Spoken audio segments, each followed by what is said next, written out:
pause. On est prêt à reprendre pour cet après-midi. Alors, comme à l'habitude, l'après-midi, on ne prend pas de pause, donc vous pouvez vous attendre le cours. Vous pouvez vous attendre à ce que le cours se termine vers 2h40, 2h45. Il nous reste encore plusieurs sujets d'importance à couvrir. Il nous reste le sujet de la TPS-TVQ, ce qui va nous permettre de finir la section 2.8. Et par la suite, on va parler de la copropriété divise et indivise. C'est sûr, je vous fais tout de suite la mise en garde, là, je pourrais le répéter tantôt. Au niveau de la copropriété, ça se veut pas une leçon de base sur la copropriété parce qu'on prend pour acquis, encore une fois, que vous avez ces notions de base-là déjà dans votre boîte à outils, de par la formation résidentielle ou parce que vous êtes déjà courtier-courtière. Donc, on ne reviendra pas nécessairement aux bases comme telles de la copropriété. Mais l'idée, c'est de faire ressortir, comme on le fait à peu près à tous les cours, les éléments importants sur ce sujet-là et vous amener les distinctions entre le résidentiel et le commercial. OK? Donc, c'est la raison pour laquelle, en résidentiel, d'habitude, on fait presque un cours de 5 heures et même plus sur la copropriété divise et indivise. Mais ici, en commercial, fort probablement qu'à l'intérieur de 1 heure, là, on va avoir passé à travers les rappels importants. Donc, avant de retourner dans le manuel, dans la section sur la copropriété, il nous restait une dernière section à couvrir dans le 2.8. C'est en lien avec la TPS et la TVQ. Donc, vous aurez compris qu'effectivement, la loi sur la taxe d'assises et la loi sur la taxe de vente du Québec, ce sont des lois qui ont une importance au niveau des transactions immobilières. Parce que, comme vous le savez probablement déjà, ces deux lois-là viennent dire qu'en fait, tout service ou toute vente, elle est taxable, sauf lorsqu'elle est explicitement exclue. OK? Donc, la façon dont ces deux lois-là fonctionnent, c'est que techniquement, tout service et toute vente est taxable, sauf si ça entre dans les cas d'exclusion. Les cas d'exclusion qu'on connaît le plus, c'est lors de la vente d'un immeuble qu'on dit usagé, donc existant, de nature résidentielle. Donc, au niveau de la vente immobilière, la seule chose qui n'est pas taxable, donc la seule chose qui est exclue, c'est la vente d'un immeuble existant. Et naturellement, il faut que cet immeuble-là soit à usage résidentiel. C'est d'ailleurs cette règle-là qui explique qu'en courtage résidentiel, lorsque vous prenez un contrat de courtage pour une maison ou un condo ou un chalet existant, vous n'avez pas à ajouter la TPS et la TVQ au montant du prix, puisque c'est un immeuble existant de nature résidentielle. Ce qui veut dire qu'en matière commerciale, toutes les transactions que vous allez faire seront taxables et la seule chose que vous allez être en mesure d'exclure de la taxe, c'est lorsqu'il y aura une superficie résidentielle existante dans l'immeuble. Donc, je répète, au niveau commercial, toutes les transactions sont taxables parce qu'un immeuble commercial, qu'il soit neuf ou existant, c'est une vente taxable aux yeux de la TPS et de la TVQ.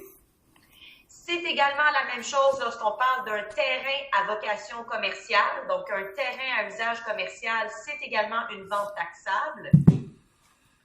Et naturellement, la vente d'un immeuble neuf résidentiel, c'est également une vente taxable. Donc, que vous preniez un contrat de courtage pour un centre commercial, pour un édifice à bureau, pour un immeuble industriel, toutes ces transactions-là sont des transactions taxables à 100% parce que l'immeuble est d'utilité commerciale à 100%. Maintenant, si je vous pose la question suivante, si vous prenez un contrat de courtage pour un bloc appartement de 15 logements, sachant que ce bloc appartement-là a été construit en 1993, est-ce que vous allez avoir une vente taxable ou non taxable? Donc, vous êtes courtier commercial, vous prenez un contrat de courtage pour un bloc appartement de 15 logements construit en 1993, taxable ou non taxable? Et là, en fait, je vois les deux dans le clavardage. Je vois des gens qui disent taxable oui ou non taxable. En fait, la réponse, c'est les non. OK? Parce que ici, il faut faire la différence entre deux choses. Il faut faire la différence entre ce que l'OACIQ, avec la loi sur le courtage, considère comme étant dans le scope du courtier commercial Et il faut faire la différence entre ce que la loi sur la TPS et la TVQ considère comme étant un usage commercial. Okay?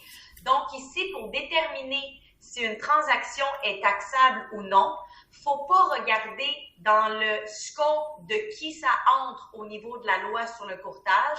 Il faut regarder l'usage réel de l'immeuble. Et l'usage réel d'un bloc appartement, c'est du résidentiel, ce sont des appartements.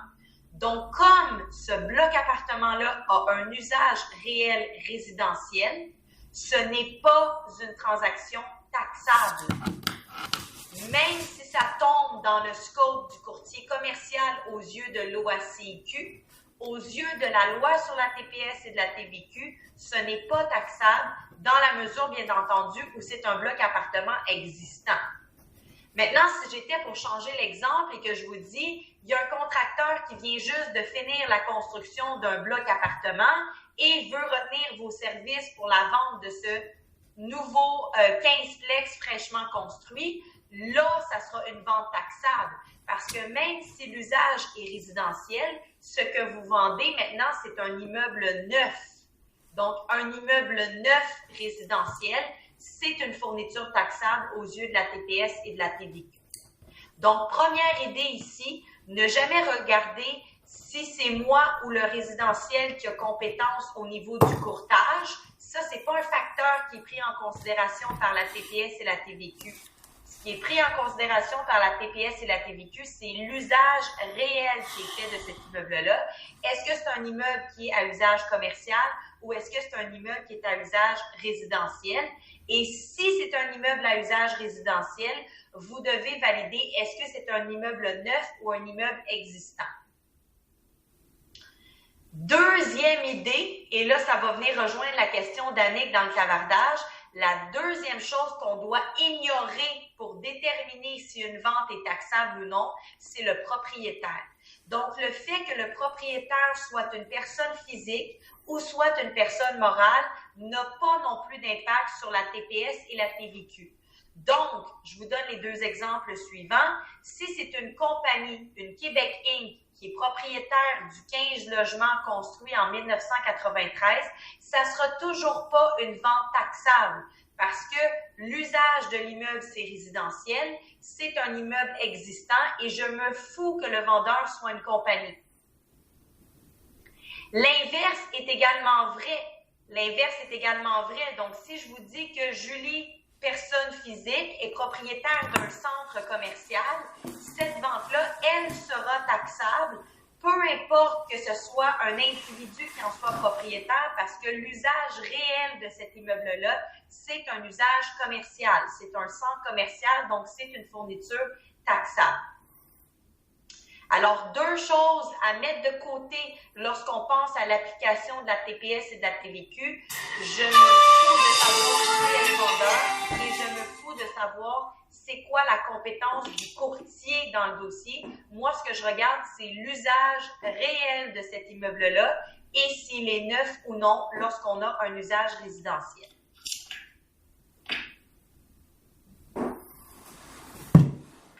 Donc, on va faire quelques petits exemples, j'allais dire ensemble, mais en fait, je vais les écrire sur un tableau et je vais vous donner quelques minutes pour y réfléchir et ensuite, on va les repasser ensemble pour voir taxable ou non taxable. OK? Donc, je vais vous écrire ces quelques petits exemples-là ici. Donc, exemple 1. Et là, je ne vais pas le dire au fur et à mesure que je l'écris, mais je vais vous les lire une fois avant de vous laisser y réfléchir. OK?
fois l'exemple 3. Hein. Je la suis dans les idées. Exemple 3, exemple 4, exemple 5.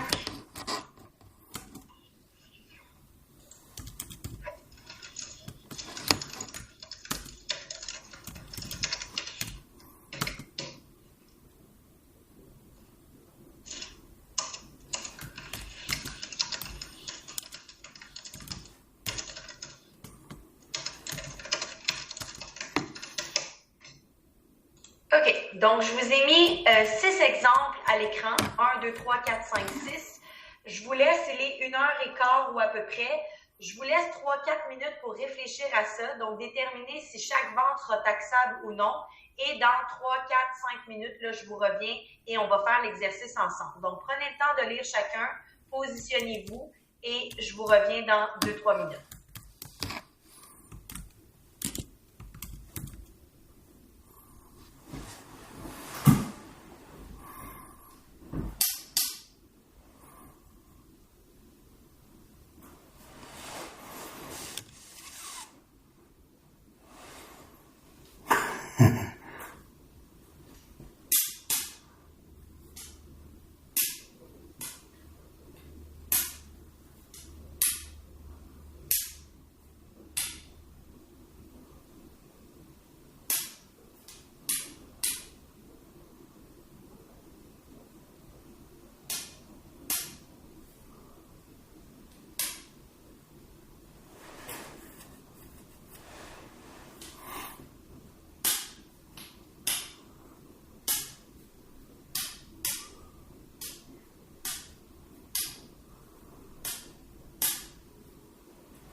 Qui est taxable pour la simple et bonne raison que c'est un immeuble à usage commercial. Et ici, je vous ai quand même donné la date de construction, mais c'était une donnée qui n'était même pas utile parce que peu importe la date de construction, même si c'était un immeuble neuf, un immeuble industriel qui est un immeuble commercial, c'est toujours taxable. Donc, un immeuble commercial, qu'il soit neuf ou usagé, c'est taxable. Ce qui explique également le point numéro 3. Donc, exemple numéro 3, un centre commercial neuf et c'est la première vente par le contracteur. C'est également une vente qui est taxable pour la simple et bonne raison que c'est un usage commercial. Donc, le fait qu'en plus, ça soit un immeuble neuf vendu par le contracteur, ça change rien, ça n'ajoute rien de plus. C'est un immeuble qui est taxable de toute façon. Donc, pour ces deux exemples-là, quand on dit taxable, je vais vous le montrer tantôt dans le contrat de courtage, mais ça veut dire qu'en plus du prix réel que le vendeur veut obtenir, va également falloir multiplier par la TPS et la TVQ. Donc, quand on dit qu'un immeuble est taxable, c'est-à-dire qu'au prix d'achat, il faut ajouter à peu près le 15 de taxes pour la TPS et la TVQ. Je vais vous expliquer aussi tantôt comment ça fonctionne pour la perception de ce montant-là et la remise de ce montant-là. Okay? Exemple numéro 4, un sixplex neuf. Et c'est la première vente faite par le contracteur. Donc, c'est le contracteur qui vient de finir de construire le sixplex, veut retenir vos services pour la vente. C'est une vente taxable. Et la raison pour laquelle c'est une vente taxable, malgré le fait que c'est du résidentiel, c'est parce que c'est à usage, c'est neuf. Donc, à usage résidentiel, lorsque c'est la première vente de l'immeuble neuf, c'est taxable. Donc ici, si vous preniez le contrat de courtage pour le sixplex, il faudrait multiplier par la TPS et la TVQ. Donc, exemple 4, c'est taxable. Okay? Donc, même si c'est un bloc appartement, c'est taxable en totalité. Okay? Exemple 4, taxable en totalité. Exemple 5, j'ai maintenant un semi-commercial usagé, donc construit en 1996, donc un semi-commercial usagé. Là, la réponse était un peu tricky parce que ça sera taxable, mais en partie. Et la seule partie qui sera taxable, c'est la partie commerciale. Donc, dans un semi-commercial où est-ce que j'ai du commercial et du résidentiel, on aura compris que la partie commerciale, elle est taxable en tout temps. Mais la partie résidentielle, elle aurait été taxable seulement si c'était un immeuble neuf. Donc, comme c'est un immeuble usagé, la partie résidentielle, elle ne sera pas taxable. L'information que je ne vous ai pas donnée dans cet exemple-là, parce que je ne voulais pas me rendre aussi loin, mais on va le faire maintenant, dans quelle proportion est-ce que cet immeuble-là sera taxable d'après vous? Donc, ici, la seule information que vous avez, c'est que c'est un semi-commercial. Est-ce que c'est assez pour déterminer la proportion taxable? Est-ce que ça veut dire, par exemple, que d'emblée, 50% sera taxable? Exactement. La réponse, elle est non.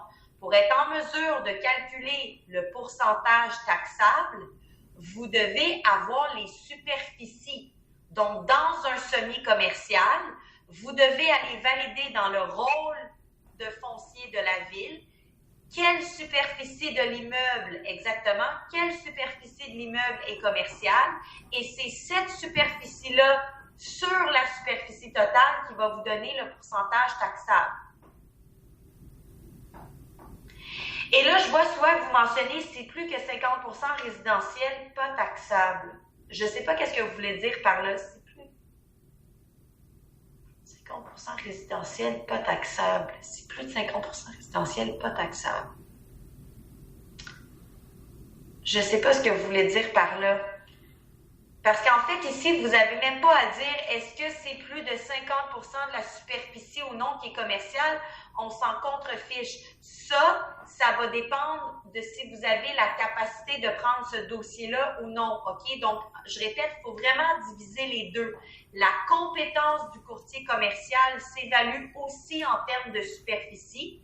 Et celle-là va s'évaluer en fonction de est-ce que la superficie commerciale, elle est plus grande que la superficie résidentielle, alors qu'au niveau de la TPS et de la TVQ, peu importe si vous avez compétence ou non, on oublie ça pour le moment. Pour le calcul de la TPS et de la TVQ, on regarde les superficies basées sur la superficie totale et on va utiliser dans cet exemple 5 seulement la superficie commerciale.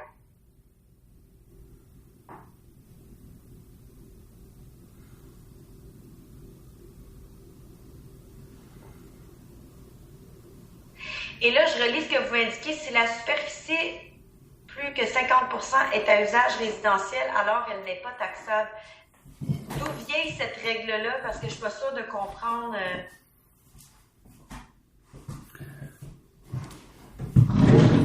Si l'acheteur va utiliser une propriété qui est présentement 30% commerciale à 100% résidentielle, va-t-elle... Oui, tout à fait. Tout à fait. Vous l'avez vu en finance. Si la superficie, je vais relire tranquillement, là, si la superficie est plus de 50% résidentielle, alors c'est pas taxable. Bien sûr que c'est taxable pour la partie commerciale, bien sûr.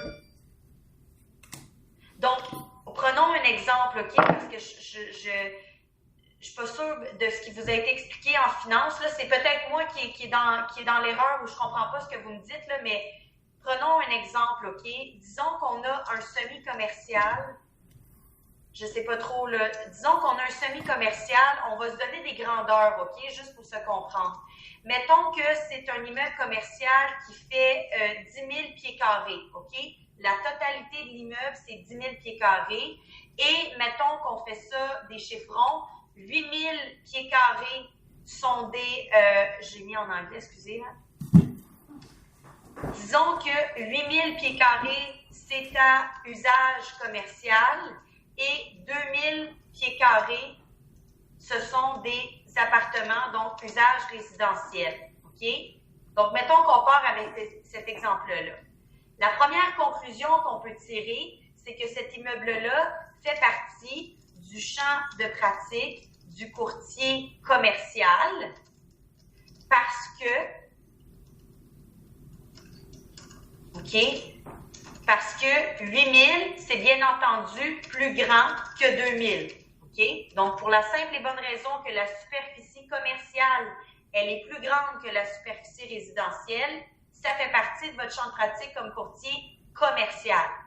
Maintenant, si c'est un semi-commercial usagé, deuxième conclusion qu'on peut tirer, il y a juste la partie commerciale qui sera taxable et pour établir le pourcentage de taxes, on va indiquer 8 000 pieds carrés sur 10 000 pieds carrés. Donc, ça veut dire que 80% de l'immeuble est commercial.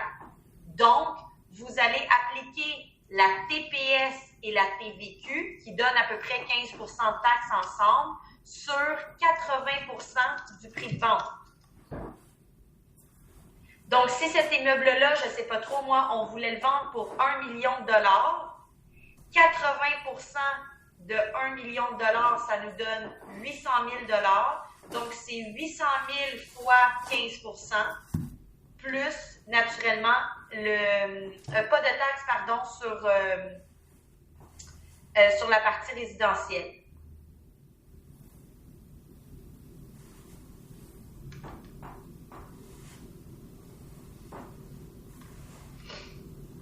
Je vais me prendre une note pour ce que vous m'indiquez dans le clavardage parce que, peut-être que c'est moi qui ignore quelque chose, là, mais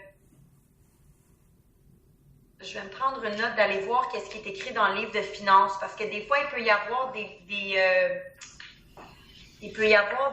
différences entre les livres, mais moi, en tout cas, je suis pas au courant de cette règle-là. Pour être bien franche avec vous, là, personnellement, je suis pas au courant du fait que si on l'utilise à plus de 50%, il y a une exonération de taxes. Page 80 du livre de finances, merci. Je vais aller consulter ce qui est dit dans le livre de finances pour que les deux livres disent la même chose. Hein? Page 80, livre de finances. OK. Enfin, pour le cours et pour les fins du cours, c'est ce qu'on va utiliser ensemble. De toute façon, L'idée, c'est que naturellement que les exemples qu'on va vous donner dans les examens, c'est des exemples où est-ce que vous avez compétences comme courtier commercial. Donc, c'est sûr que la superficie commerciale sera toujours plus grande que la superficie résidentielle. Donc, comme courtier commercial, vous n'aurez même pas à vous poser cette question-là que vous avez dans le livre de finances parce que la superficie commerciale sera toujours plus grande. La seule chose, c'est que je veux quand même aller éclaircir ce point-là parce que comme courtier résidentiel, là, ça devient important. Parce que si on changeait cet exemple-là à l'inverse et qu'on disait que c'est un semi-commercial dans lequel il y a 2000 pieds carrés de commercial et 8000 pieds carrés de résidentiel, ça veut dire que si c'est du 1 à 4, ça tombe dans le champ pratique du courtier résidentiel. Et là, comme ça serait à 80% résidentiel, selon votre livre de finances, ça ne serait pas une fourniture taxable. Mais selon mes connaissances à moi de la TPS et de la TVQ, ça serait taxable en partie pour le volet commercial. Parce qu'il y a quand même un 2000 pieds carrés de cet immeuble-là qui est à usage commercial.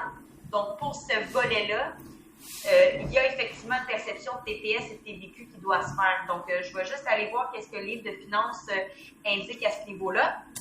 Merci de l'avoir souligné. Mais je vous rassure en vous disant que ça ne posera pas conflit dans notre cours ici, parce que c'est sûr et certain que les exemples qu'on va vous donner dans les examens, ça sera toujours du principalement commercial, donc vous n'aurez pas cette problématique-là. Maintenant, au niveau de la proportion taxable, je vous ai dit que l'idéal, c'est d'aller voir effectivement dans le rôle foncier. Par contre, il y a certains cas où est-ce que ça ne sera pas défini clairement dans le compte de taxes, OK? Il y a certaines villes qui ne voudront pas se mouiller à ce sujet-là. Et si jamais vous voyez que l'information n'est pas disponible au rôle foncier, c'est le vendeur, effectivement, qui doit vous fournir cette proportion-là. OK? Donc, ce n'est pas à vous de déterminer la proportion. Vous devez vous baser soit sur ce que la ville nous donne comme information, parce que c'est eux qui ont le règlement de zonage, vous vous souvenez. Donc, c'est la ville qui nous donne les règles à suivre pour le zonage et c'est elle qui autorise que tel immeuble semi-commercial soit utilisé dans telle proportion commerciale et dans telle proportion résidentielle. Et si vous n'avez pas clairement cette information-là au rôle de taxe, vous devez la demander du vendeur. Et pour revenir à une question qui a été posée préalablement par, où est-ce que je suis dans le calage? Ici, par Annick, l'utilisation future qu'on veut faire de cet immeuble-là n'a pas d'impact au moment même de la transaction. OK?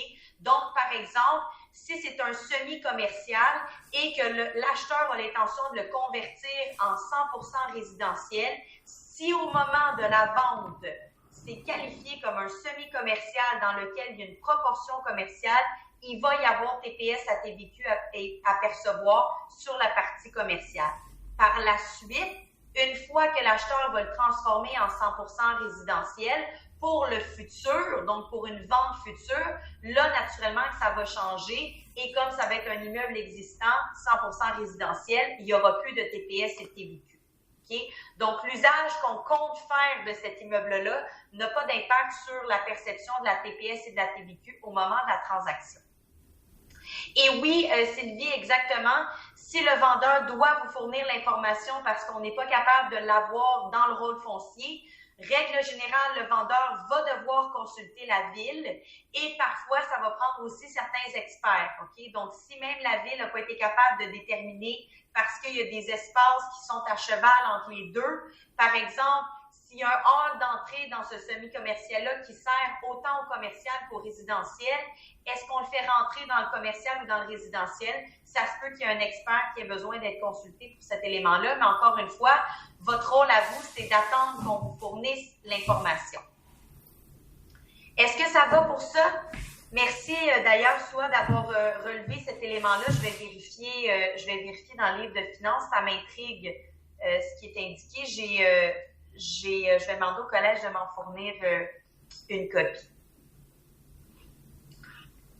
Donc, est-ce que ça va d'ores et déjà d'être capable de qualifier qu'est-ce qui est une transaction taxable et qu'est-ce qui ne l'est pas? Est-ce que ça va pour ça? Excellent. La prochaine chose qu'on doit regarder, c'est à quel endroit est-ce qu'on indique cette information-là, parce que c'est beau être capable de faire cette qualification-là, mais vous aurez compris que en résulte de cette qualification-là un impact sur le prix, et donc on doit être en mesure d'entrer cette information-là à quelque part. Et en fait, ici, au niveau commercial, c'est là où moi, je trouve personnellement qu'il y a un petit quelque chose qui aurait pu être corrigé par l'OACQ dans les contrats de courtage. Donc, si on regarde ensemble l'exemple du CCG, qui est le contrat de courtage pour la vente d'un immeuble commercial, et qu'on va ensemble à la section 4 sur le prix. Donc, on vous dit en intitulé de la section que le prix qu'on met là, c'est le prix avant les taxes. OK? Donc, on vous dit, le cas échéant, il va falloir ajouter les taxes sur le prix qu'on indique ici. Mais là où je trouve où c'est un peu plate, c'est qu'à la clause 4.2, où vous devez indiquer si la transaction est assujettie ou non à la TPS et à la TVQ, on ne vous donne pas de ligne pour mettre le fameux pourcentage. Donc, si c'est assujetti à 100%, vous avez juste à cocher la case, c'est correct. Si ce n'est pas assujetti du tout à la TPS et la TVQ, vous cochez l'autre case et ça fait du sens. Mais si c'est un semi-commercial et qu'il y a 80% du prix de vente qui est assujetti, vous n'avez pas d'endroit à 4.2 pour mettre cette information-là.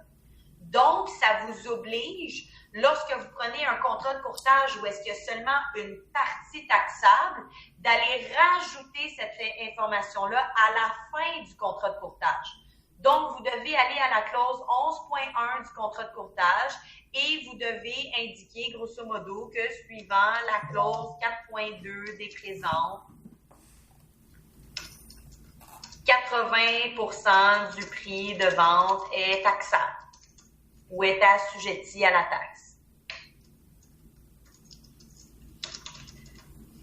Donc, voyez-vous, moi, c'est là où je trouve que c'est un petit peu plate. Et la raison pour laquelle je trouve ça plate que vous deviez faire ce travail extra-là, c'est que dans la PAG, donc dans la promesse d'achat pour un immeuble commercial, à la clause sur le prix, donc la clause 4, on prévoit encore une fois que c'est plus taxe le cas échéant, mais là, soudainement, à la section 4.2, on donne une ligne pour aller mettre ce pourcentage-là.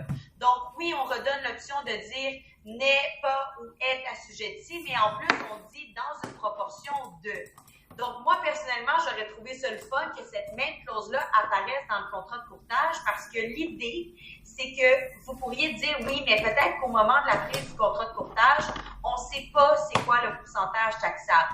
Je suis d'accord avec vous, mais si vous ne le connaissez pas au moment de la prise du contrat de courtage, vous allez de toute façon devoir le connaître rapidement parce que cette information-là, elle est nécessaire pour l'acheteur pour présenter une promesse d'achat.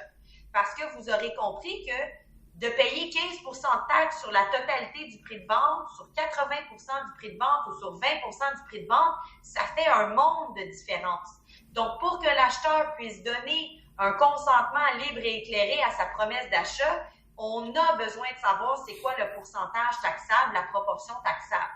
Donc, si vous dites avec le vendeur, regarde, on signe tout de suite le contrat de courtage, même si on ne connaît pas la proportion parce que vendeur, tu dois faire tes démarches, c'est des démarches qui doivent être faites rapidement parce que, comme on le dit, si vous trouvez un acheteur vite, l'information va devoir aussi être disponible rapidement.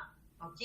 Donc, moi, personnellement, j'aurais préféré que la clause soit identique dans le CCG et qu'au pire des cas, si vous ne connaissez pas la proportion taxable au moment du contrat de courtage, vous mettez seulement une référence à la clause 11.1 et à 11.1, vous dites le vendeur entreprendra ou entreprend les démarches et dès que le pourcentage est établi, on ira l'indiquer par une MO, par exemple.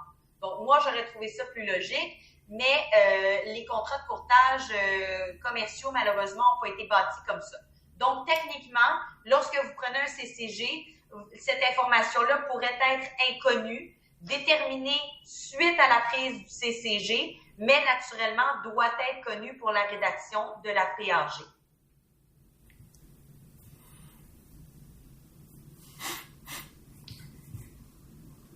Est-ce que ça va ici pour l'endroit où est-ce qu'on indique cette information-là dans le contrat de courtage?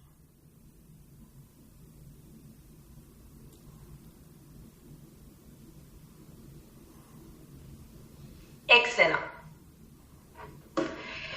Dernière question que j'ai pour vous. Mettons qu'on se donne des chiffres. Donc, disons que ici, l'acheteur veut offrir un montant d'achat de 1 million de dollars. Donc, le prix d'achat, c'est 1 million. Et disons que c'est un immeuble qui est 100% commercial, donc c'est un immeuble qui est assujetti à la taxe dans une proportion de 100%. OK? Donc, on va garder ça simple. Prix d'achat 1 million, vente entièrement taxable. La question que j'ai pour vous, c'est lors de la transaction chez le notaire, combien l'acheteur va devoir amener chez le notaire? Donc, ça sera quoi le montant exact? On oublie le financement, la mise de fonds, on oublie ça. Okay? Moi, je veux savoir, grosso modo, quel est le montant que l'acheteur va devoir amener chez le notaire si dans la PAG, on a écrit 1 million taxable à 100%.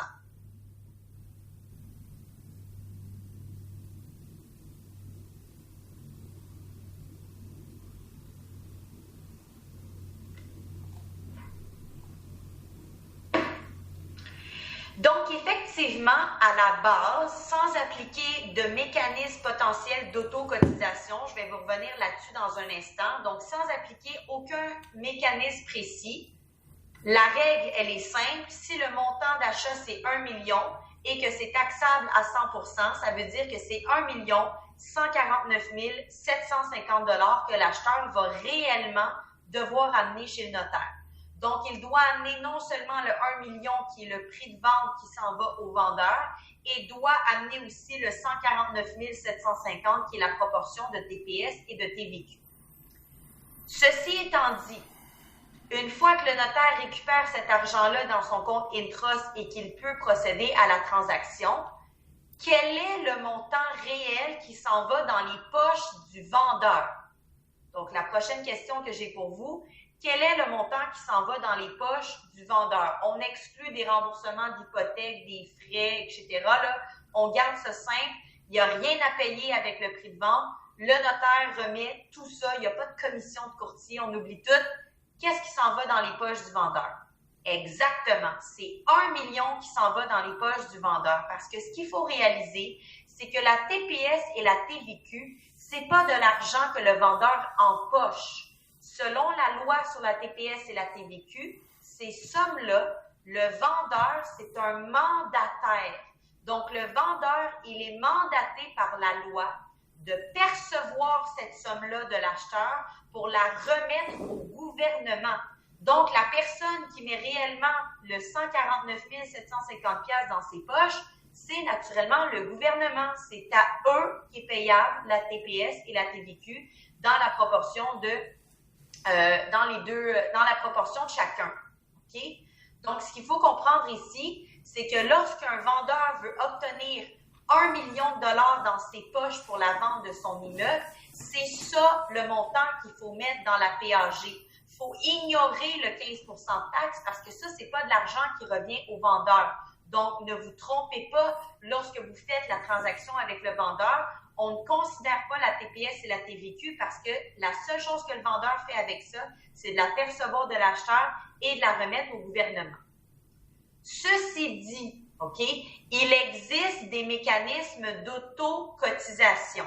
Et l'auto-cotisation, c'est un mécanisme qui permet à l'acheteur de s'auto-cotiser pour la proportion de taxes et de lui-même faire la remise au gouvernement. Ce type de mécanique-là, il est possible seulement lorsque l'acheteur possède ses propres numéros de TPS et de TVQ.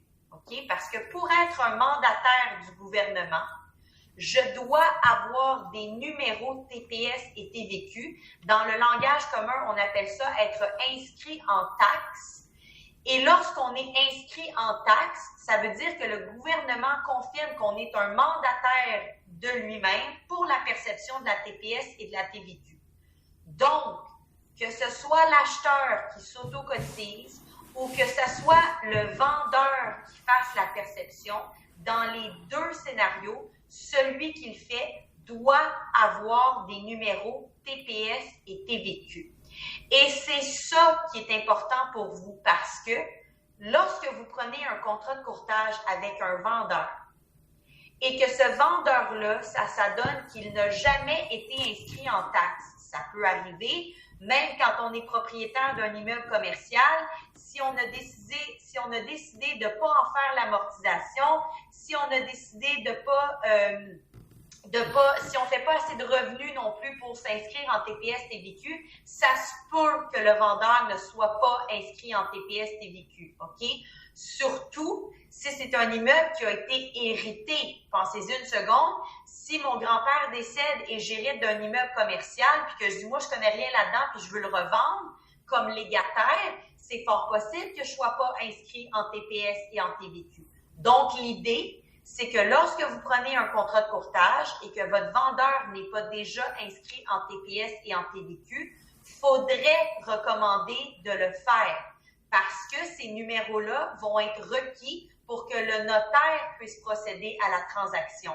Donc, tant et aussi longtemps que le vendeur n'est pas inscrit en taxe, le notaire ne pourra pas faire la transaction, sauf si l'acheteur est inscrit en taxe et que lui fait l'autocotisation.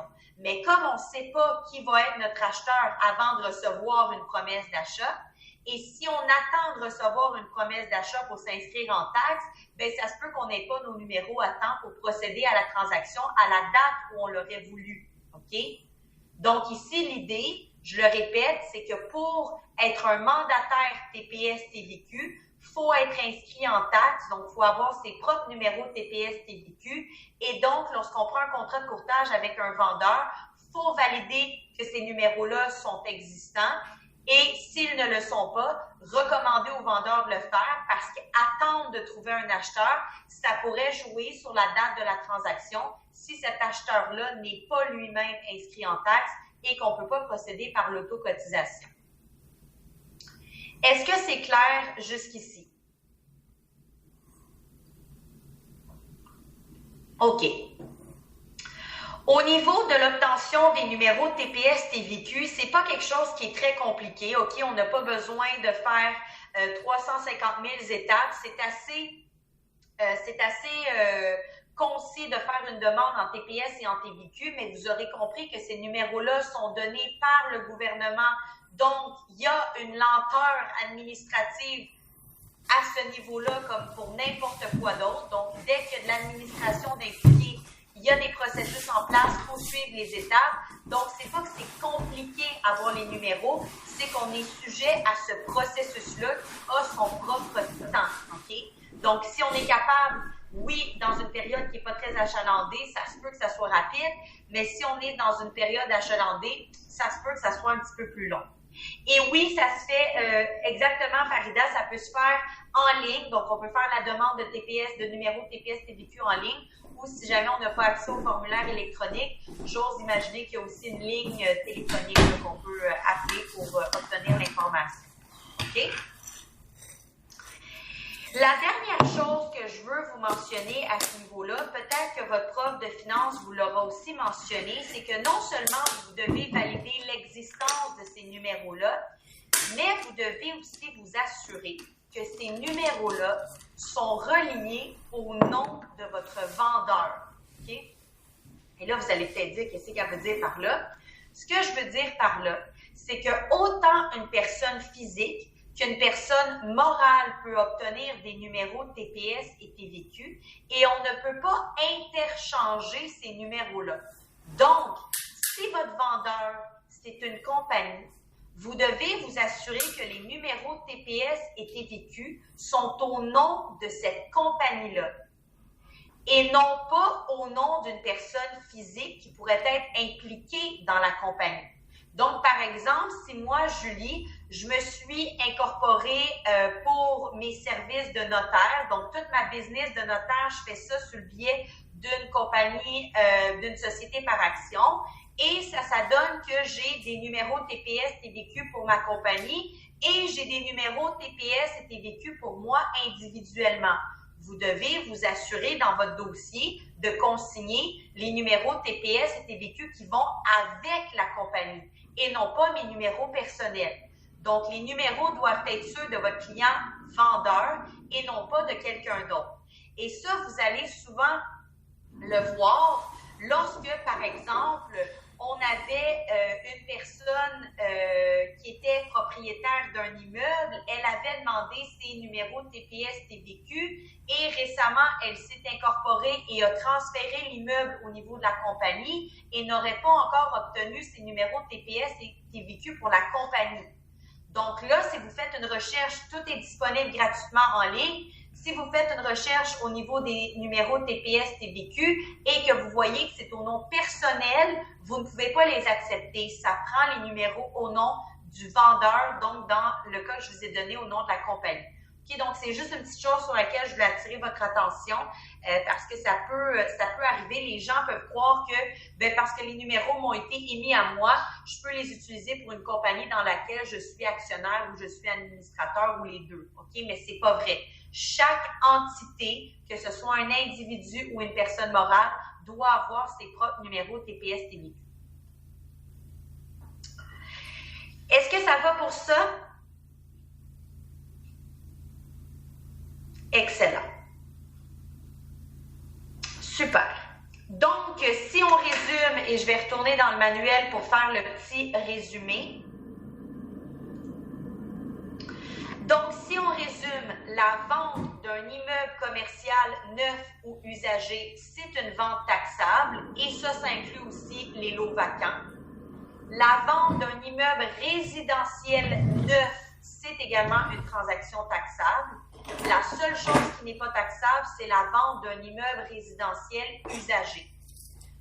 Pour le cas du semi-commercial, à preuve du contraire, ce qu'on sait, c'est que la proportion commerciale, elle est taxable et la proportion résidentielle ne le sera pas. Que ce soit taxable à 100% ou dans une proportion différente, vous devez inclure cette information-là à la clause 4.2 du CCG. Et comme vous n'avez pas de ligne dans votre CCG pour mettre la proportion taxable lorsqu'il y en a une, vous devez le mettre à la section 11.1 du CCG, tandis que dans la PAG, à la section 4.2, vous avez la ligne pour mettre la proportion taxable. On doit s'assurer de faire comprendre aux vendeurs et à l'acheteur que le 15% de TPS et de TVQ, ça ne s'en va pas dans les poches du vendeur, ça s'en va dans les poches du gouvernement. Et le vendeur n'est que le mandataire pour percevoir ce montant-là et le remettre au gouvernement, à moins que l'acheteur soit lui-même inscrit en taxe et qu'il puisse faire de l'autocotisation. Dernière question que j'ai pour vous ici, juste pour conclure la boucle sur la TPS et la TVQ. Est-ce que vos services de courtier immobilier sont taxables, oui ou non? Donc, si vous dites à votre client dans votre CCG, c'est 4% du prix de vente qui sera ma commission, est-ce que c'est taxable? Exactement, tout à fait que c'est taxable. Naturellement, il y a certaines exclusions. Donc, vous avez peut-être appris que si c'est un montant qui est en bas de 35 000 $, il n'y a pas besoin de percevoir les taxes. Mais faites attention, ce montant-là, c'est cumulatif. Donc, oui, si vous avez une commission de 5 000 $ en janvier et une commission de 5 000 $ en novembre, vous n'avez pas à charger la TPS et la TVQ parce que à l'année, vous allez seulement avoir perçu 10 000 qui est en bas du montant de 35. Mais faites attention, comme je le dis, ce n'est pas un montant par transaction, c'est un montant cumulatif au bout de l'année. Donc, idéalement, même si c'est des petits montants de commission que vous percevez par dossier, donc je dis petit, mais ce que je veux dire, c'est que si chaque montant est en bas de 35 000 $, c'est recommandé quand même de percevoir la TPS et la TVQ parce qu'on ne sait jamais ça sera quoi le montant cumulatif à la fin de l'année. Donc, il y a certains étudiants qui me disent des fois, « Ouais, ben ma facture, c'était 20 000 $ en commission, donc je n'ai pas réclamé de TPS et de TVQ. » D'accord, pour cette facture-là qui est un point X dans le temps, mais au courant de l'année, est-ce que tu vas avoir facturé 35 000 et plus? Si la réponse, elle est oui, ça veut dire que toutes ces transactions-là étaient taxables. OK?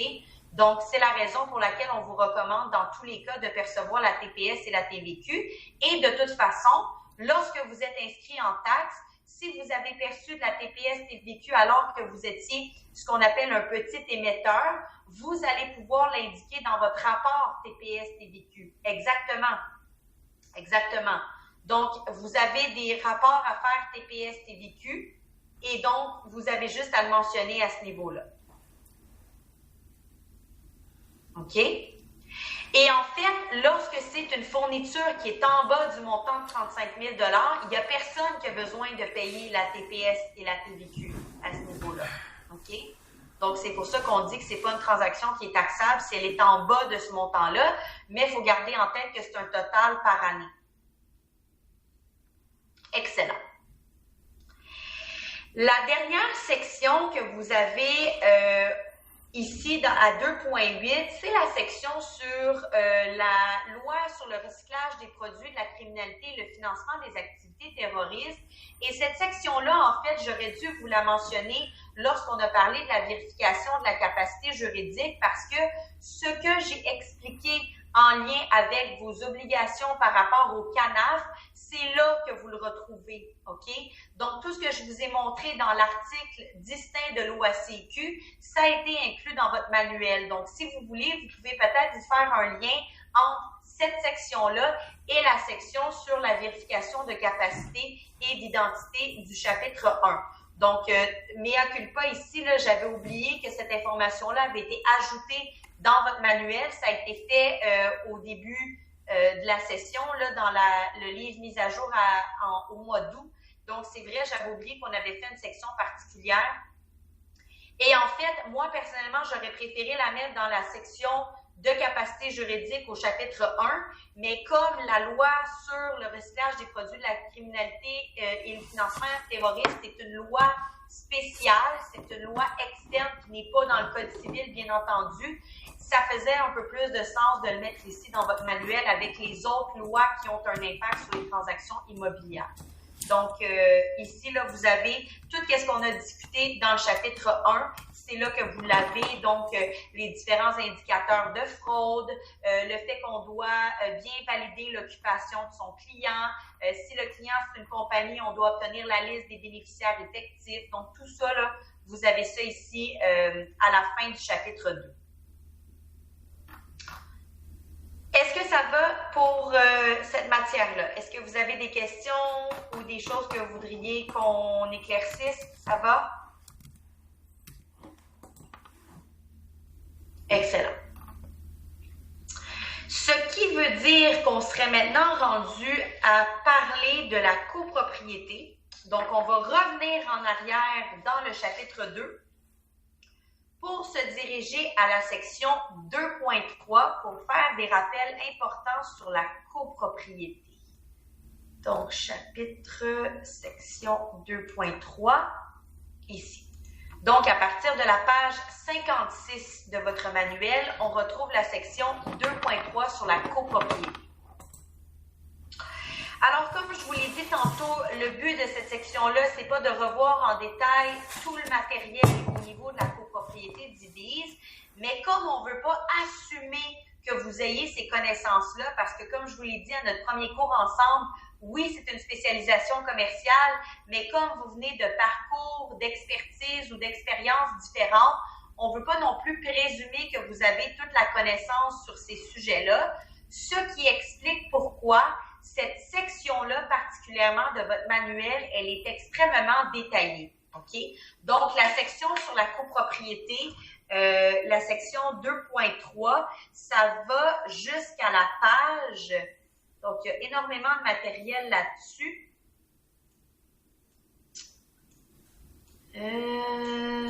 Deux points. Donc, ça va jusqu'à la page 72 de votre manuel. OK? Donc, la section 2.3 va de la page 56, jusqu'à la page, qu'est-ce que j'ai dit? 72. Donc, 56 à 72. Donc, énormément de pages sur la copropriété divise. et indivise. On ne va pas repasser à travers tout ce matériel-là, mais si c'est un sujet qui est nouveau pour vous, ou ça fait longtemps que vous n'avez pas abordé le sujet de la copropriété, sachez que vous pouvez vous référer à votre manuel comme étant une référence parce qu'il y a plus que pas assez sur le sujet de la copropriété. Nous, dans le cours de contrat et documents, je vais m'arrêter sur certains concepts de base, donc je vais quand même juste m'assurer qu'on parle le même langage. Et ensuite, je vais plutôt attirer votre attention sur des petites spécificités en lien avec la copropriété qui parfois peuvent nous échapper, OK? Donc, mon but ici, c'est plus de vous exposer des éléments qui sont des particularités de la copropriété et qu'on oublie parfois, donc faire certains rappels à ce niveau-là. Donc, au niveau de la base de la copropriété divise, on se rappellera que pour avoir une copropriété divise, je dois avoir une déclaration de copropriété. OK? Donc, visuellement, c'est impossible, si on se plante en avant d'un immeuble, de savoir si c'est de la copropriété ou pas. C'est impossible. La façon officielle qu'on a de savoir si un immeuble est en copropriété divise ou non, c'est par le biais d'une déclaration de copropriété. La déclaration de copropriété, c'est un document qui est rédigé par un notaire, donc ça, c'est obligatoire par la loi, et c'est un document qui sera publié au registre foncier. Donc, si vous avez un client commercial qui veut faire la vente d'une unité commerciale et vous dit que cette unité-là, c'est un condo commercial, vous allez automatiquement, avec le numéro de lot, avoir accès au registre foncier dans l'index des immeubles à la déclaration de copropriété. La déclaration de copropriété, c'est un document qui se base sur un plan de division qui est dessiné par un arpenteur géomètre. Donc, l'idée, c'est que lorsqu'on a terminé la construction d'un immeuble et qu'on veut que cet immeuble-là soit en copropriété, va falloir faire intervenir un arpenteur géomètre qui va venir dessiner le plan de division. Donc, grosso modo, va donner un numéro de lot à chacune des unités et va donner un numéro ou des numéros de lot pour l'ensemble de ce qu'on appelle les parties communes. Donc, dans une copropriété, je vous rappellerai qu'il y a deux types de fractionnement. Il y a ce qu'on appelle les parties privatives, qui sont à l'exclusivité, donc qui sont la propriété exclusive d'un copropriétaire. Et on a aussi ce qu'on appelle les parties communes. Donc, comme le nom le dit, ce sont les espaces ou les installations dans cet immeuble-là qui sont à l'usage de tous les copropriétaires. Ce qu'il faut se rappeler également, c'est qu'une partie privative, oui, logiquement, c'est une unité, mais ça peut également être autre chose, comme un espace de stationnement ou un espace de rangement. OK? Donc, lorsque l'arpenteur géomètre vient dessiner le plan de division, selon les instructions qui lui seront données par le promoteur, le constructeur, c'est possible également pour l'arpenteur de donner un numéro de lot distinct à chacun des espaces de stationnement et aussi à chacun des espaces de rangement.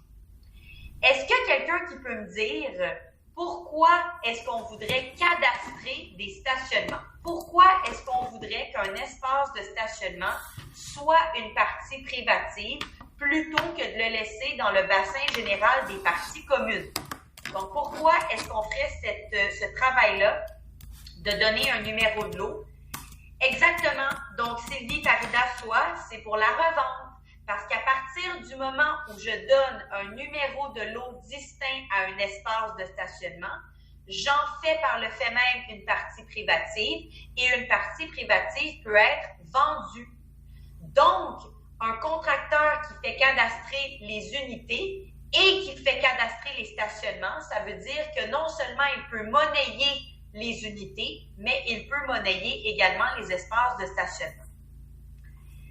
Je vous dirais que jusqu'à quand même récemment, la plupart des déclarations de copropriété prévoyaient qu'il y avait seulement un copropriétaire de l'immeuble qui pouvait être propriétaire d'un espace de stationnement. Donc, la plupart des plus vieilles déclarations de copropriété vont prévoir que pour être propriétaire d'un espace de stationnement, je dois également être propriétaire d'une unité de condo dans cet immeuble-là. Et en fait, le but de cette restriction-là qu'on avait avant, c'était effectivement pour s'assurer que les espaces de stationnement soient bien à l'usage des copropriétaires. Je vous dirais que depuis les dernières années, c'est quelque chose qu'on retrouve plus automatiquement dans les déclarations de copropriété. Exactement, Sylvie. Depuis les dernières années, c'est très commun maintenant de plutôt avoir le contraire.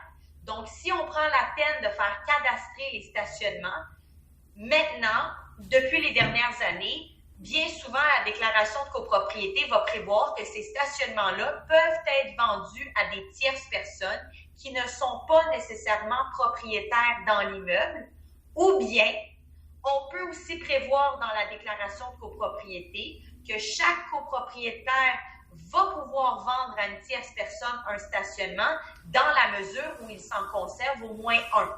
Donc, quelqu'un qui, à l'origine, aurait acheté un condo et 2 espaces de stationnement pourrait en garder un pour lui et revendre l'autre à une tierce personne qui n'est pas copropriétaire dans l'immeuble. La vente de stationnement sera effectivement publiée au registre foncier parce que chaque espace de stationnement pour être vendu doit avoir son propre numéro de lot. Et comme on a un numéro de lot, ce stationnement-là est considéré comme étant un immeuble et la vente immobilière doit être publiée au registre foncier. Donc ça, ce sont les parties privatives. Alors naturellement, si on veut retenir vos services pour la vente d'un condo commercial, votre condo commercial va avoir son propre numéro de lot et ce condo-là pourrait aussi bénéficier et avoir d'autres installations qui appartiennent au même propriétaire. Donc le même propriétaire du condo commercial pourrait aussi être propriétaire de quelques espaces de stationnement et va probablement vouloir les vendre au même moment. Donc, vous devez bien identifier avec votre client vendeur qu'est-ce qui va faire l'objet de la vente. Et dans le CCG, vous avez l'espace requis pour détailler cette information-là. Donc, la beauté de la chose avec le CCG, c'est que dans un seul et même contrat de courtage, vous pouvez prévoir la vente d'un immeuble simple. Vous pouvez prévoir la vente d'une copropriété ou vous pouvez prévoir la vente d'une indivision. Donc, les 3 possibilités sont dans la même clause, alors qu'en résidentiel, vous savez, vous avez 3 contrats de courtage différents. Ici, en commercial, ça a été simplifié. Dans un seul et même formulaire qui est le CCG, vous allez tout simplement prévoir l'adresse de l'unité.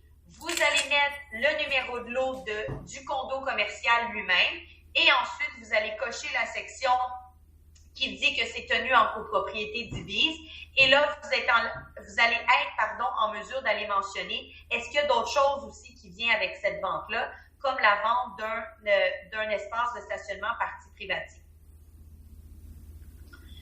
Ceci étant dit, il faut également être prudent parce que la loi permet également, dans le grand bassin des parties communes, d'avoir une sous-catégorie qu'on appelle les parties communes à usage restreint.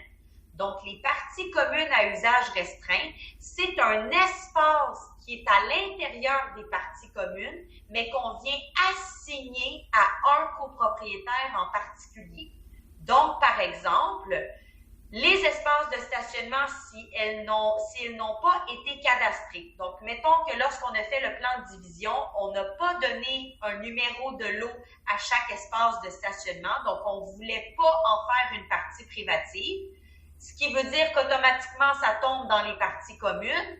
Mais lorsque c'est dans les parties communes, on peut prévoir dans la déclaration de copropriété que ces espaces de stationnement-là seront assignés à des copropriétaires. Donc, on pourrait, par exemple, se donner une numérotation maison. Donc, on pourrait aller mettre numéro 1, 2, 3, 4, 5, 6 et ainsi de suite sur les stationnements et dire dans la déclaration de copropriété, ben le copropriétaire du condo 1 va pouvoir utiliser en exclusivité le stationnement 1. Et le côté 2, stationnement 2, et ainsi de suite pour les stationnements. Et on pourrait même prévoir dans ces stationnements-là, certains qui sont à l'usage des invités. Donc, on pourrait avoir des espaces aussi qui sont à l'utilisation des gens, des visiteurs aussi de l'immeuble. Et donc, lorsqu'on procède de cette façon-là, donc avec une assignation d'une partie commune à usage restreint, ça veut dire que ces stationnements-là demeurent dans le bassin des parties communes. Donc, premièrement, ne feront jamais l'objet d'une vente séparée. Donc, vont toujours rester à l'usage de la copropriété. Et la deuxième chose, c'est qu'en demeurant une partie commune, ça veut dire que tous les copropriétaires vont payer pour l'entretien de ce stationnement-là. Parce que vous aurez compris qu'à partir du moment où on fait d'un espace de stationnement une partie privative, ça veut dire que ce stationnement-là appartient en exclusivité à quelqu'un. Donc, s'il faut faire de l'entretien comme refaire l'asphalte, c'est ce copropriétaire-là qui va devoir payer pour refaire l'asphalte de son stationnement. Tandis que lorsqu'on le laisse dans le bassin des parties communes, même si on assigne l'utilisation à certains propriétaires, l'espace de stationnement au complet demeure une partie commune et les dépenses seront payées par le bassin des copropriétaires. Donc, il y a des avantages, des inconvénients à le faire des deux façons. Le but, c'est pas de prendre parti pour savoir lequel des deux est préférable. Le but, c'est de bien valider ce que vous devez inscrire dans votre contrat de courtage parce qu'effectivement, si un espace de stationnement n'a pas été cadastré, c'est que c'est une partie commune, mais il faut lire la déclaration de copropriété parce que c'est possible que l'utilisation de cet espace-là ait été assignée à quelqu'un en particulier et ça, vous devez le mentionner dans le contrat de courtage. Donc, dans le contrat de courtage, à la section 3.1, non seulement vous allez dire si c'est une partie commune, mais vous avez aussi le choix de dire que c'est une partie privative, mais vous avez aussi le choix de dire que c'est une partie commune à usage restreint. OK? Et ça, c'est important pour l'acheteur de connaître la distinction entre les deux. Parce que d'être propriétaire exclusif d'un stationnement ou d'en avoir l'usage exclusif, c'est tout un monde là, entre les deux. OK? Notamment, ça fait en sorte aussi, au niveau des taxes foncières, que si j'ai l'usage exclusif d'une partie commune, il n'y a pas juste moi qui va payer les taxes sur cet espace-là, ça va être dans les frais de condo. Alors que si je suis propriétaire d'une partie privative qui est l'espace de stationnement, cette partie privative-là va être ajoutée sur mon compte de taxes et il y a juste moi qui va payer les taxes foncières là-dessus. Donc, toutes sortes de choses à prendre en considération. L'idée, c'est juste de bien rédiger votre contrat de courtage pour refléter la réalité. Et ici, pour ceux et celles que ça intéresse, là, je ne vous poserai jamais de questions là-dessus naturellement dans l'examen, mais je voulais seulement vous mentionner qu'il y a même aussi des techniques qui sont utilisées de nos jours. Ça aussi, c'est quand même assez nouveau. Là. Il y a quelqu'un qui a pensé à ça, puis légalement, ça tient la route. Donc, jusqu'à temps que ça soit contesté, j'imagine que ça va continuer à se faire. Il y a même, en fait, des copropriétés qui vont monnayer l'assignation des stationnements. Donc, je pense autour des Canadiens, pour ceux et celles qui sont peut-être plus connaissants du centre-ville de Montréal, autour du Centre Bell, là, il y a ce qu'on appelle les tours des Canadiens. Je pense que là, on est rendu avec la tour numéro 3. Et en fait, si on lit la déclaration de copropriété des tours 2 et 3, on voit en fait que les stationnements l'assignation des stationnements peuvent être monnayés. Donc, le constructeur de ces tours-là a en fait conservé dans la déclaration de copropriété le droit de assigner ces espaces-là à des gens qui ne sont même pas copropriétaires dans la tour et s'est donné le droit de monnayer cette assignation-là. Donc, en fait, le contracteur fait un contrat privé avec quelqu'un par lequel il va dire, basé sur la déclaration de copropriété, je t'assigne à toi, personne, l'utilisation du stationnement D de la Tour des Canadiens 2 et en contrepartie, tu vas payer un montant de X nombre de dollars par année, par exemple. Donc, c'est un peu comme à cheval entre une vente, une assignation et une location, mais vous voyez l'idée que de cette façon-là, on est capable de monnayer, donc de récolter de l'argent pour l'assignation de ces stationnements-là. Donc, quelqu'un, par exemple, qui travaille au centre-ville de Montréal et qui est tanné de payer des stationnements à tous les jours, pourrait demander au propriétaire, au contracteur de la Tour des Canadiens, de lui assigner un stationnement dans cette tour-là, moyennant le paiement de ce qui sera prévu dans le contrat. Donc, moi, la première fois que j'ai entendu parler de ça, ça me scie les jambes en deux parce que je me suis dit, il y a quelqu'un qui a pensé à ça. Faut le faire quand même, de penser à ça, de dire, ben, attends, là, si on met dans la déclaration de copropriété qu'on se donne le droit de monnayer les assignations et qu'on se donne le droit de les assigner à des gens qui sont même pas copropriétaires, faire la pièce, là, avec ça, hein? Donc, vraiment, chapeau à ceux et celles qui ont pensé à ce concept-là. Combien de temps est-ce que ça va tenir la route? Je sais pas trop. Ces assignations-là sont publiées au registre foncier par le biais d'une modification à la déclaration de copropriété. Donc, chaque fois qu'il y a une assignation qui se fait, le constructeur modifie la déclaration de copropriété pour aller modifier le tableau à la fin et dire, ben, le stationnement maintenant numéro D est assigné à telle personne. Donc, tout de même futuriste, là, je pense, comme façon de fonctionner. Comme je disais, je sais pas vraiment dans quelle mesure est-ce que tout ça va tenir la route parce que veut pas, les espaces de stationnement demeurent des parties communes, OK? Donc, ça demeure partie à la copropriété. Donc, techniquement, ça continue de faire partie des frais de condo. Donc, est-ce qu'à un moment donné, ça pourrait créer une espèce de litige entre les copropriétaires et les gens, tierces personnes qui utilisent des stationnements? J'imagine que ça va dépendre de qu'est-ce que le contracteur fait avec cet argent-là. Parce que s'il y a une partie qui est réinvestie en frais de condo pour l'entretien, je n'y vois pas tellement de problème. Mais c'est sûr que si c'est du profit pur et net qui est fait par le constructeur et qu'il n'y a rien qui est remis dans la banque des frais de condo, là, j'imagine que ça pourrait peut-être déplaire à certains copropriétaires parce que eux, dans leurs frais de condo, doivent payer pour l'entretien des parties communes, alors que ces parties communes-là sont utilisées par des gens qui sont même pas copropriétaires. Donc, je connais pas tous les tenants et aboutissants de cette histoire-là, mais je suis tombée, c'est une étudiante dans une coop il y a quelques années qui m'avait parlé de ça. Donc, j'étais allée creuser un peu pour voir qu'effectivement, ça se faisait, mais je connais pas les détails du contrat lui-même parce que j'ai jamais vu réellement le contrat dans lequel le contracteur assigne à une tierce personne. Et exactement, le promoteur, le constructeur, ou etc., c'est conserver le droit de parole sur ces espaces-là. Donc, il s'est conservé le droit d'assignation de ces parties communes-là. Donc, a retiré ce pouvoir-là au syndicat pour le conserver pour lui-même, parce que naturellement, il avait dans l'idée de faire ce que je viens de vous exposer. Donc, très intéressant ici. Je vous le mentionne au passage parce que si vous tombez là-dessus un jour, vous allez pouvoir vous dire, c'est vrai. Julie nous en avait parlé au collège. OK? La prochaine chose que je veux aborder avec vous au niveau de la copropriété divise, c'est juste de revoir l'information importante qu'on trouve dans la déclaration de copropriété. OK? Donc, je voulais juste qu'on se rappelle ensemble, c'est quoi les éléments que vous devez regarder lorsque vous lisez la déclaration de copropriété. Et en fait, vous vous rappellerez que la déclaration de copropriété comprend 3 parties. Donc, il y a l'acte constitutif, le règlement de l'immeuble et la description des fractions. Et dans chacune de ces parties-là, il y a de l'information importante.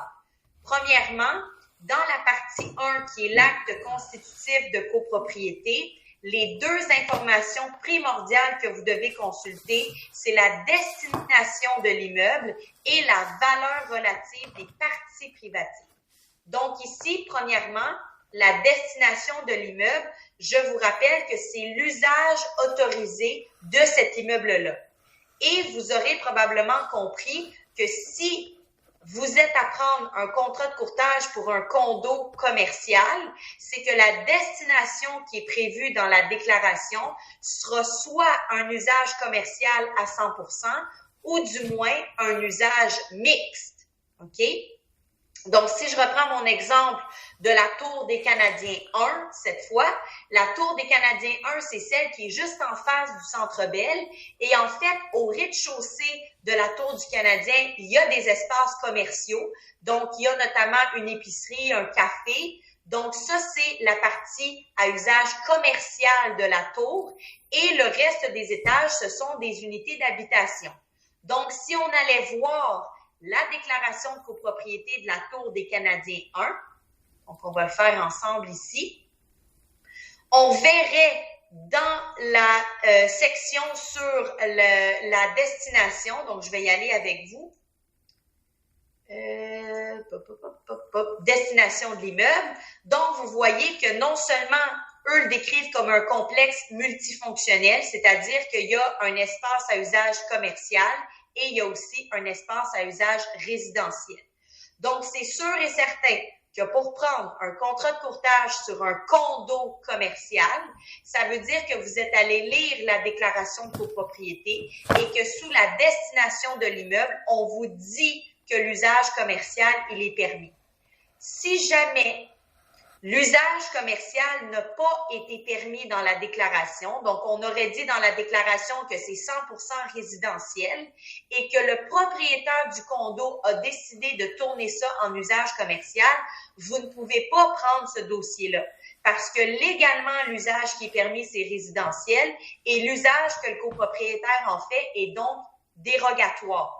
Okay? Donc, faites attention, même si c'est un condo qui est au rez-de-chaussée, même si c'est un condo qui est sur une rue passante, si je veux décider d'ouvrir une boutique dans mon condo ou décider d'en faire un bureau professionnel, il faut que la déclaration me le permette sous l'égide de la destination de l'immeuble. La deuxième information primordiale dans la première partie de la déclaration, c'est la valeur relative. Est-ce qu'il y a quelqu'un qui sait c'est quoi la valeur relative? Quelqu'un se souvient ou sait c'est quoi une valeur relative? Exactement. Donc, la valeur relative, c'est le pourcentage de quote-part de chacun des copropriétaires dans les parties communes. Parce que lorsque je suis le propriétaire d'une partie privative, je suis 100% propriétaire de ma partie privative, mais j'ai également une quote-part dans les parties communes. Parce qu'on se rappellera que les parties communes, ce sont des espaces ou des installations à l'usage de tous les copropriétaires. Donc, c'est normal que chaque copropriétaire ait un pourcentage de droits de propriété dans les parties communes. Ceci étant dit, savez-vous comment on détermine la valeur relative? Donc, est-ce qu'il y a une façon spéciale de déterminer la valeur relative?